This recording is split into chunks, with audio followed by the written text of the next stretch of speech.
குட்டி கதை. தெருவிலே சுற்றி கொண்டிருந்த நாய் ஒன்று தவறிப்போய் அரண்மனைக்குள் நுழைந்தது. அந்த அறைக்குள் நுழைந்த நாய்க்கு அதிர்ச்சி. அங்கே சுற்றியும் நூற்றுக்கணக்கான நாய்கள் இருந்தன.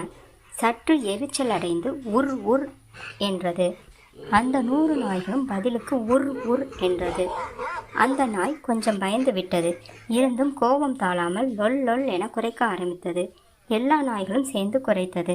அந்த நாய் குறைப்பதை நிறுத்தியவுடன் மற்ற எல்லா நாய்களும் குறைப்பதை முடித்து கொண்டது. அந்த தெரு நாய்க்கு கோபமும் பயமும் அதிகமானது. உடனே வெளிப்படுத்ததைப் போல் தொடர்ந்து குறைக்க ஆரம்பித்தது. பதிலுக்கு மற்ற நாய்களும் குறைத்தன. இந்த நாய் பயத்தின் உச்சியில் வெறி பிடித்து தொண்டை கிளிய குறைத்து கொண்டே மயங்கியது. இறுதியில் அந்த நாய் பயத்தில் இறந்தே போய்விட்டது. இறந்து போன அந்த நாய் கொஞ்சம் கவனித்திருந்தால் அதற்கு புரிந்திருக்கும். தான் நுழைந்தது நூற்றுக்கணக்கான கண்ணாடிகள் கொண்ட அறை என்று, தன்னை சுற்றி இருந்தது தனது பிம்பங்கள் தான் என்று. குறைத்தது சுற்றி இருந்த நாய்கள் அல்ல, தன் குரலின் எதிரொலி என்று. நீதி: இந்த உலகம் ஒரு கண்ணாடி போன்றது.